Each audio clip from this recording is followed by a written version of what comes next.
Welcome. Allow yourself to settle and arrive. We'll begin in 1 minute for those of you who've just arrived.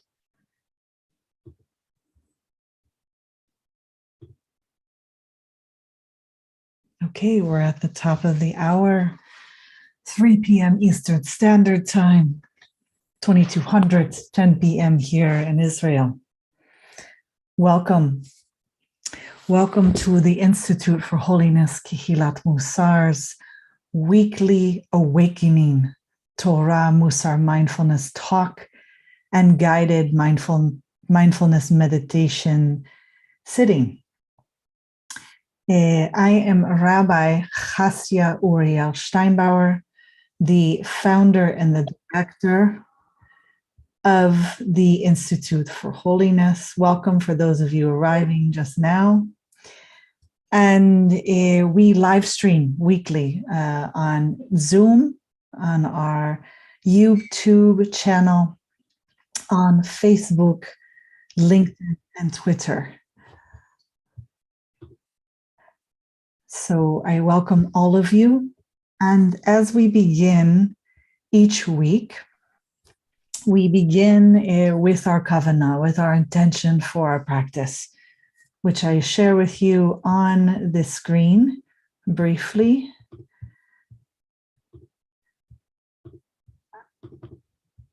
And here in front of you, hopefully you can see, give me a thumbs up if you see kind of purple flowers. Thank you and welcome. Welcome, Gina. It's good to see you. So we share our kavanot, our practice for today, the first and the third, and I will read them out loud for those of you listening on audio. So before doing acts of caring for the self, we say, this is something I'm doing to strengthen my own soul in order to be of benefit to others in the future. And then we skip down to the last one where we say, before doing acts to strengthen our relationship with the divine. This is something I am doing to strengthen my relationship with the Creator so that I can be a better conduit of God's good to others when they need me.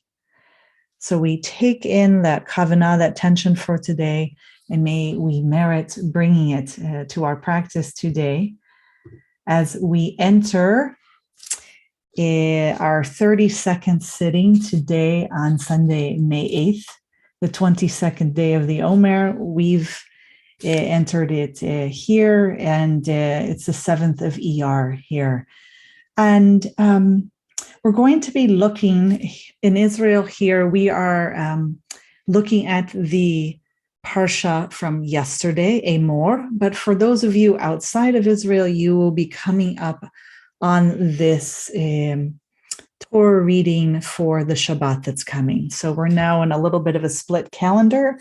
And so that's what we're covering today, Awakening Emor, and we'll jump right in. So first, I'm going to give just a brief summary of what you see here. So for those of you who haven't had a chance to look at it, we're in what we call the Holiness Code. It's in the book of Leviticus, known as Vayikra in Hebrew. And this is actually a special parasha in the sense that it really isn't addressing Bnei Israel. It's not addressing the whole community, the children of Israel, known as the Israelites. Instead, it's really directed at the priesthood.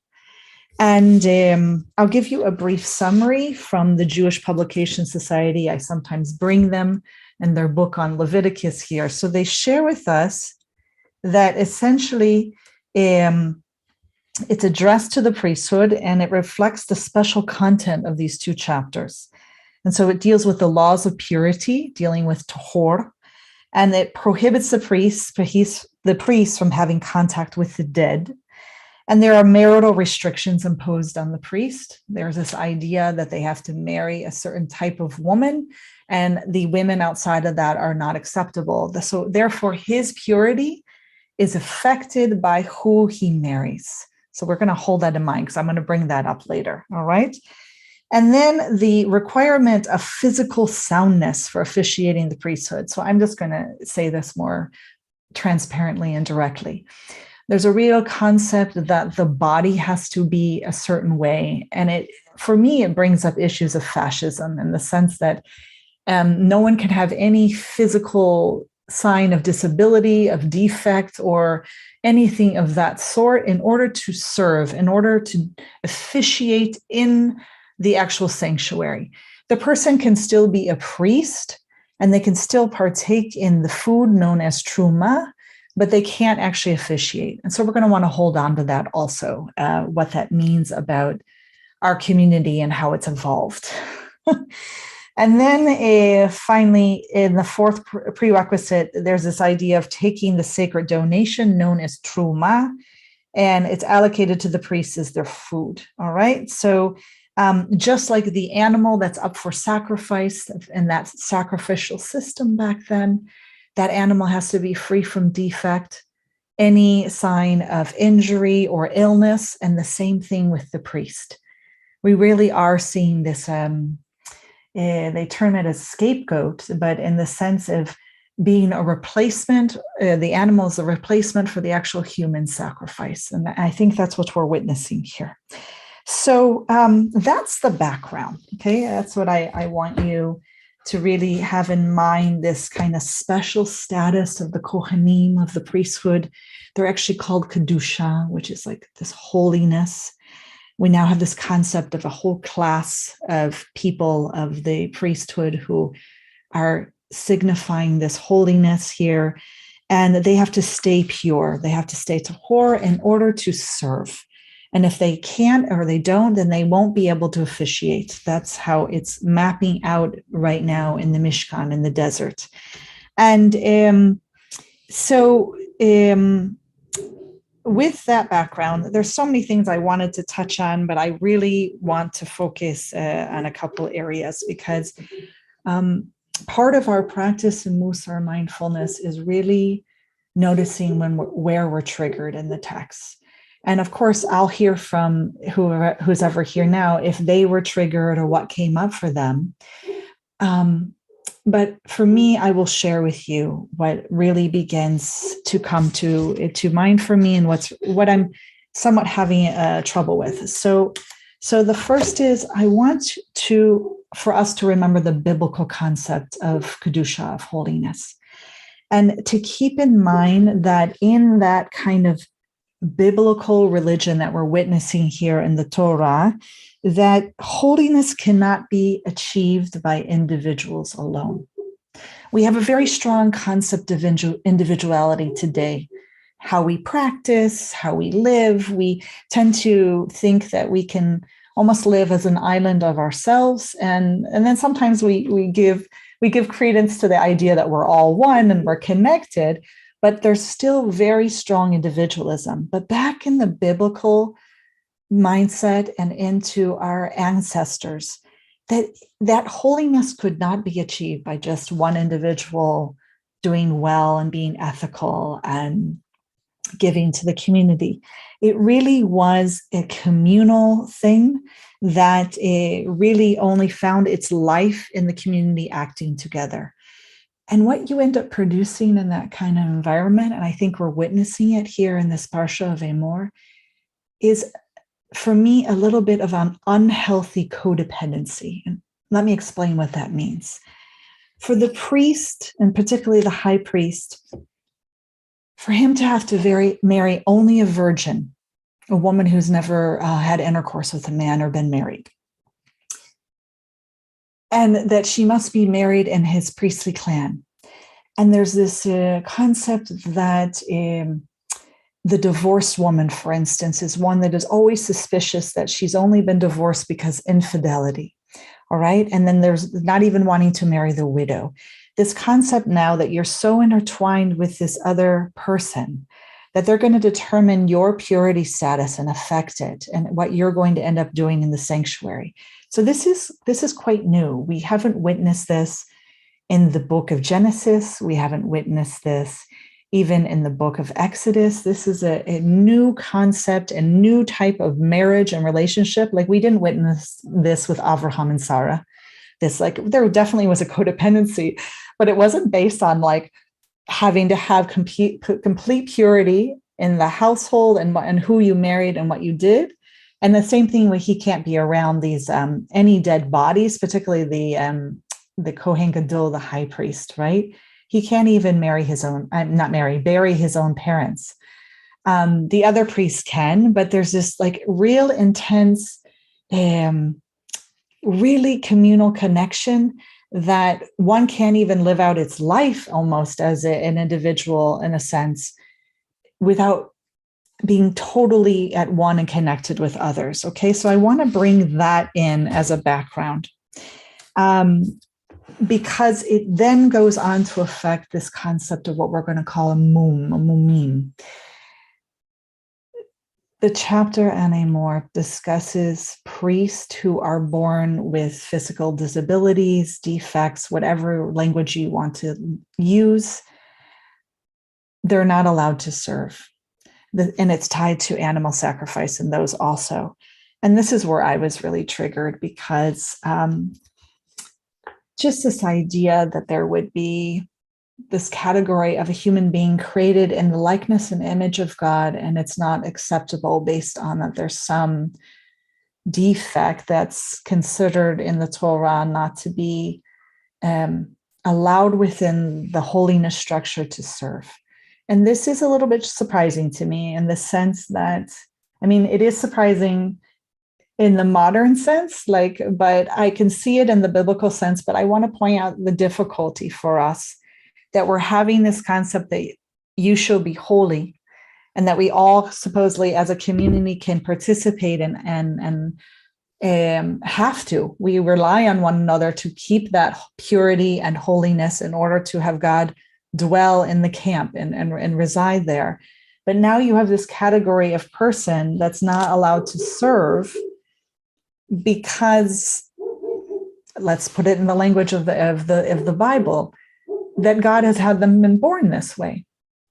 And there's a challenge there, okay? There's a challenge that I think we need to honor and carry with us, that today that we don't honor, that we try to respect and honor everyone, no matter what they look like, what they disability or ableism that might be exist or not.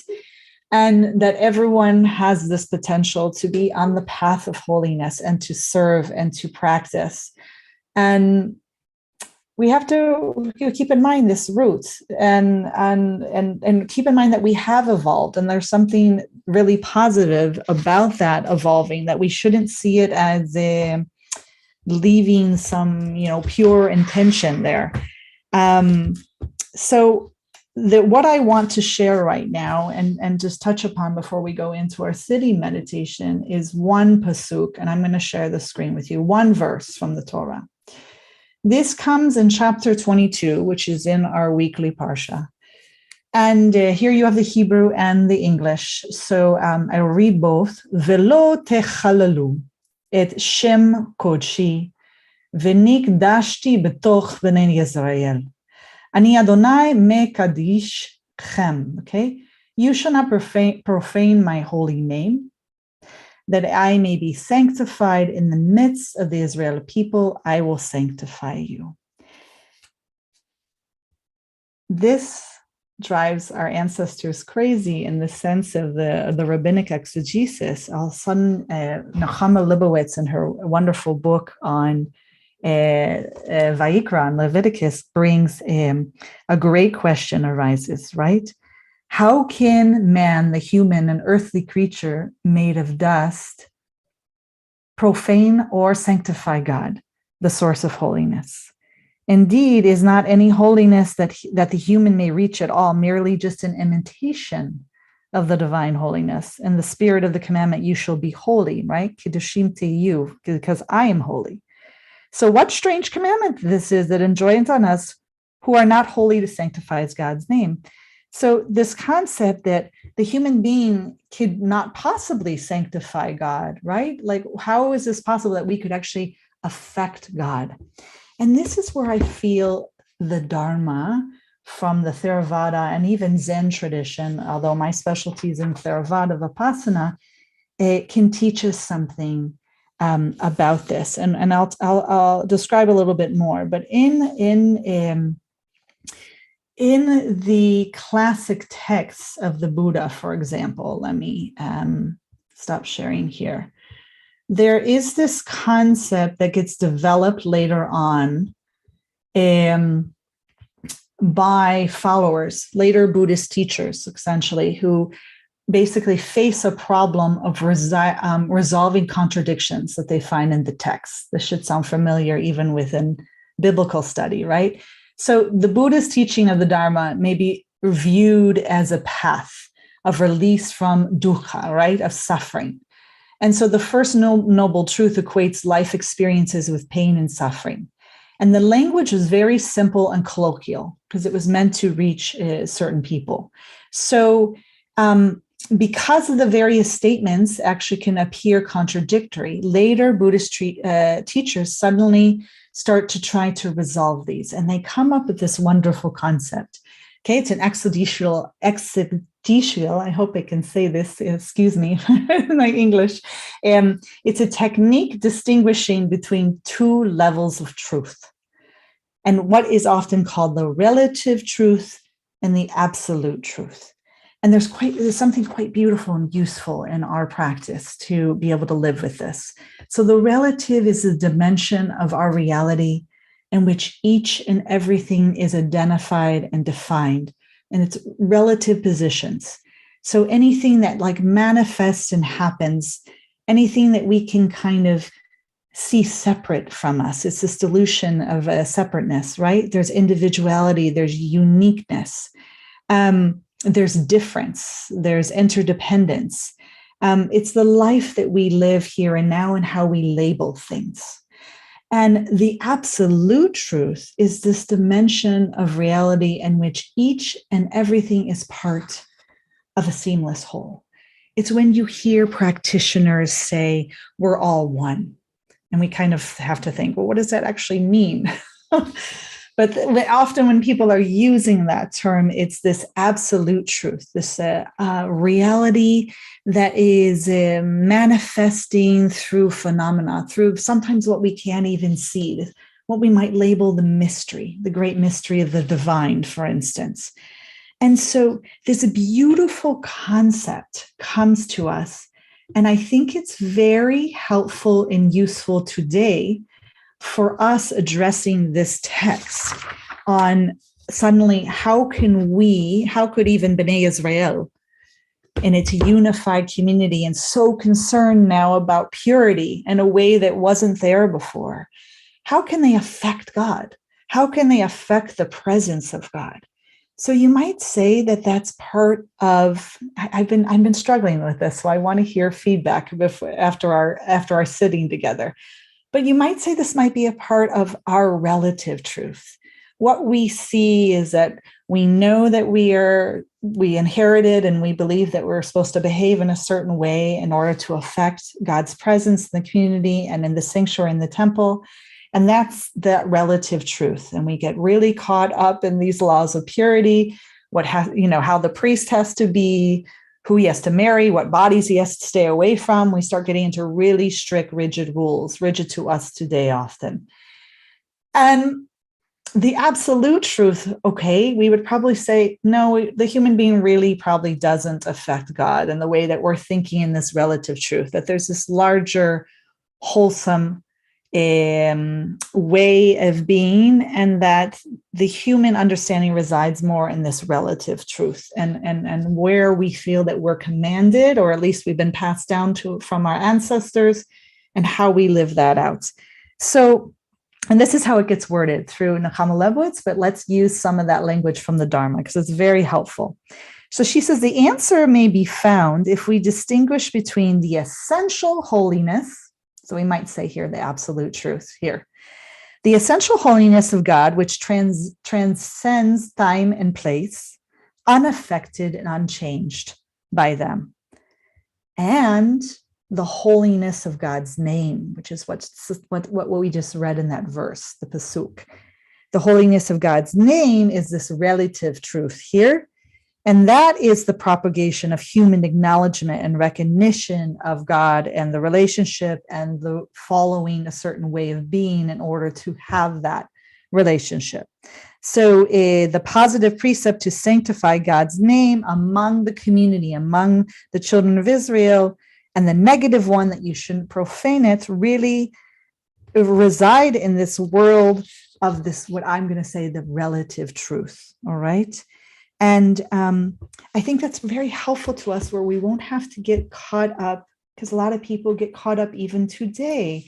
I'll hear discussions of, this extreme. Oh, we're human. There's no way we're affecting God, or God even knows we exist, or even have this relationship.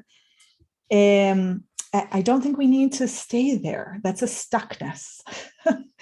I think we can open ourselves to this other relative truth to say, we now recognize that our behavior does affect our community, maybe not to the extent that we need to be so codependent and we can't even function without certain rigid rules of what we look like or who we marry, how we behave, but that we do recognize that our communal behavior and who we are affects each other on a global grand level. And that, in a sense, affects our path, our practice towards holiness, and in a sense, the divine. And look at climate change. Like, look at this relationship. There's a relative truth that we do have great power in how we behave on a daily basis. And there's great consequences also how we behave, especially at the communal level. So I want to hold that relative truth. And then we can also honor the absolute truth that there's something larger and mysterious that we're not affecting, and that will go on and exist after us, because this is always being even happening before us, and to respect and honor that also. So with that, I want to move into our guided mindfulness meditation sitting, and then we'll leave time for comments and questions towards the end. So sitting with us right now, if you are sitting and you feel comfortable enough, meaning there's no trauma or intense discomfort that's going to pull your attention away from the present moment, then please sit and really root yourself. Your sit bones, I want your feet on the ground, and sitting in a position that, in a sense, really respects your dignity, created in the likeness and the image of the divine, not West Point stiff, but upright for you to be able to arrive.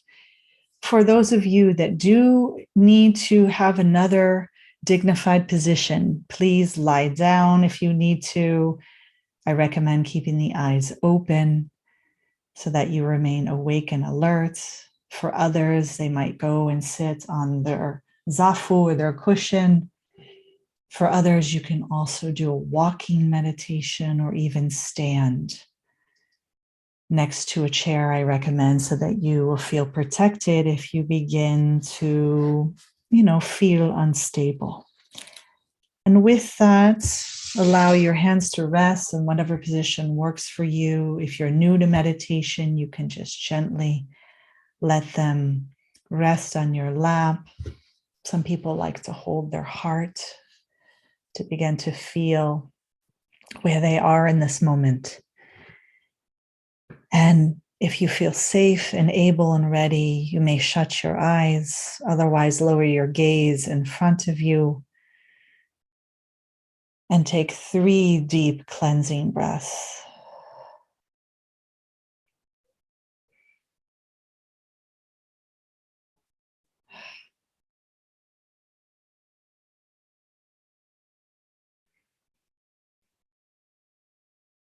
Allowing yourself to settle and arrive. And what does that mean? It means letting go of any thoughts from the past that you may be remembering or thinking about, any planning for the future, allowing your mind and spirit to rest right here and right now. For some of us, it might be strong sensations in the body that are calling for our loving attention. Simply honor them if that's where you are right now.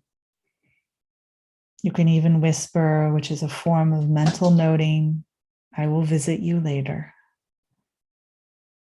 For others, it can be located in strong emotions. Either you're triggered by the text or sharing or something else that happened in your life. Maybe there's something greatly pleasant going on. You can gently label, this is unpleasant, or this is neutral, this is pleasant.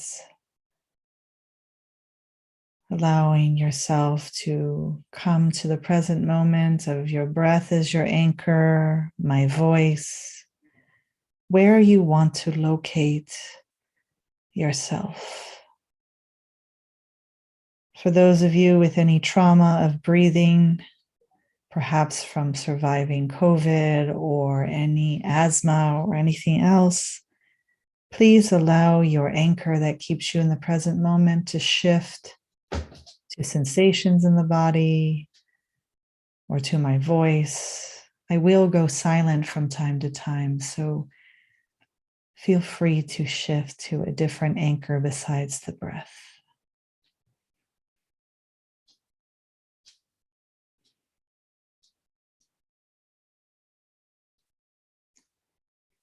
This is a deep moment of radical self-care, to take this time to encounter our Torah,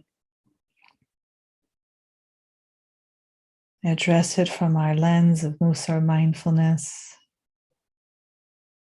It's a gift that you are giving and being refuge and community, one that will strengthen you and affect how you care for others, which is how we see bringing God's good to the world.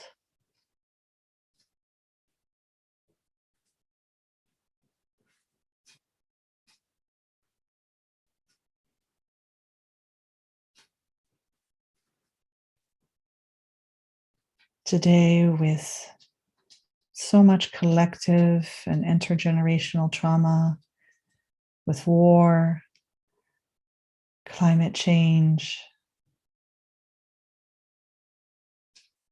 terrorism, institutional racism, the deep pain that I feel for my sisters and everyone who supports them dealing with the Roe versus Wade ongoing controversy and discussion, and who knows where it's headed. In some sense, we all have a mum. We all have a defect. We all come brokenhearted. We all come recognizing how deeply human we are.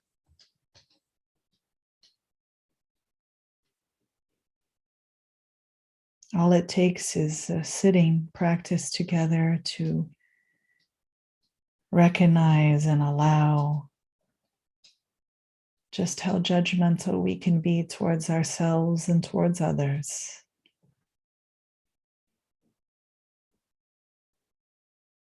And how we develop together by sitting together, strengthening our compassion muscle.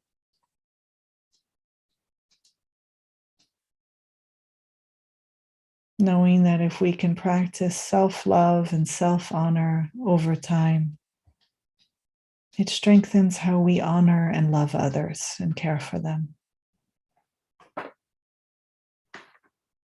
And we also have a profound sense of peace as we practice, knowing that we are connected to the divine, who loves us and accepts us just as we are.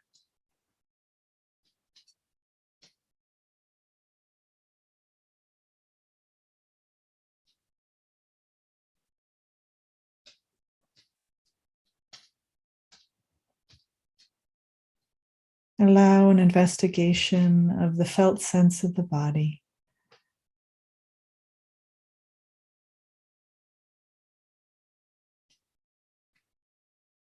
What is calling for your attention?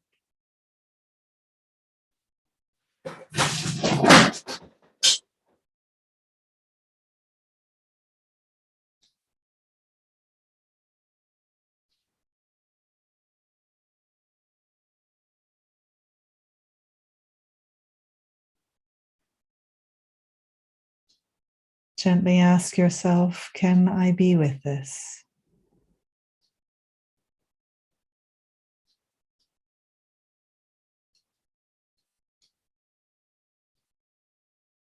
Allowing the breath to accept all that is here,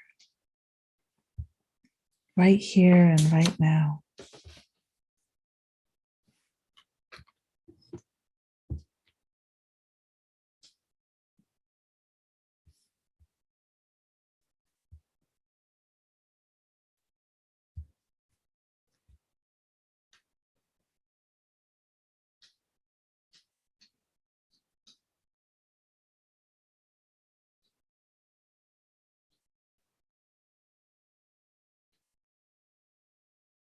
As we enter the fourth week of counting the Omer, known as Sefirat HaOmer, tradition in Judaism of counting from the second day of Passover to the festival of weeks known as Shavuot in Hebrew. We enter the week of Netzach, of endurance, of vision, of eternity.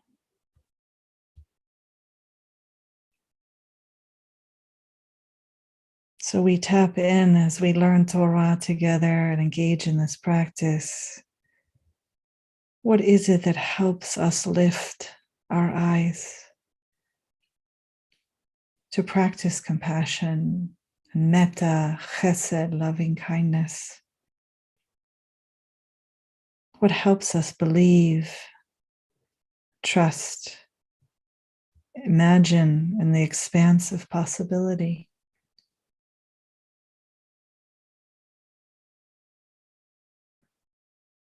This fourth week of counting the Omer reveals deeply what our souls know, this absolute truth that everything is connected, intertwined, interdependent. We are woven together with all life that ever was and ever will be.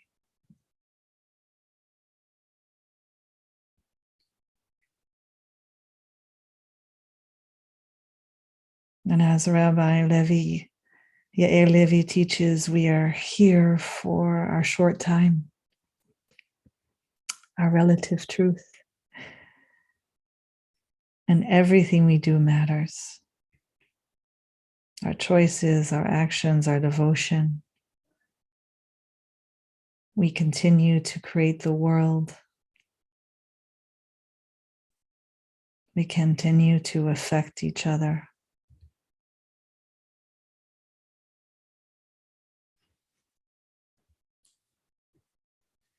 In this trying moment right now, whether you are here in Israel or in the States or elsewhere, let us not be tricked into thinking that there is nothing we can do.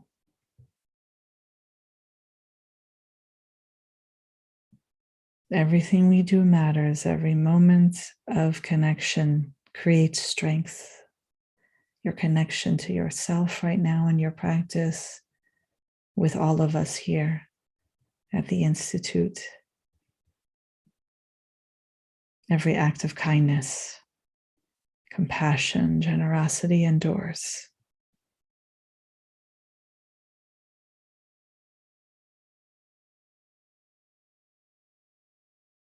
And as we learn in Tehillim in Psalm chapter 119, verse 138, let us act with justice, grounded in deep faith. Let us remember that love extends beyond time and space. That absolute truth that love is forever.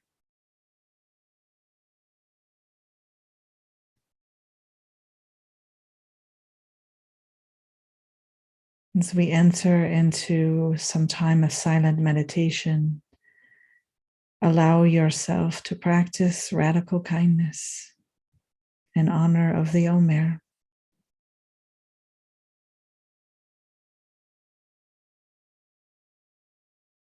What is a compassionate and loving response that you can give yourself to your sensations, to your emotions, and to your thoughts? We enter into silence.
In this last minute of meditation, ask yourself how I can act with generosity in this moment. Where can you send nurturing to your body, to your spirit? This non-judgmental curiosity, befriending yourself. What is the compassionate and loving response?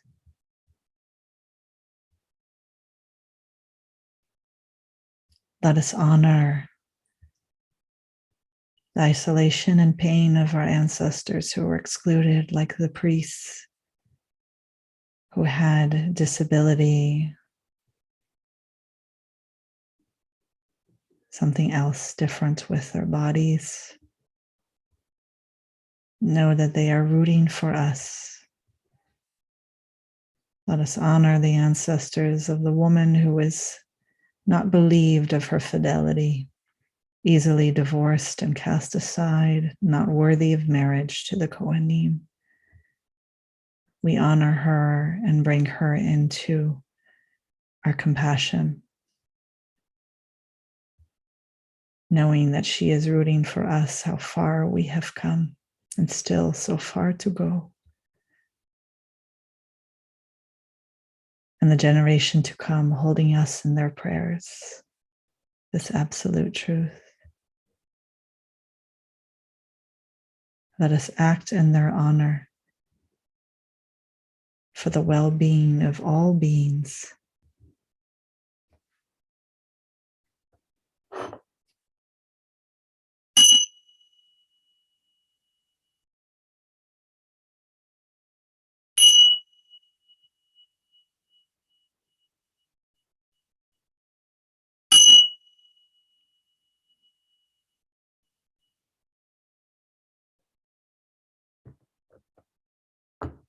Gently and slowly open your eyes when you are ready.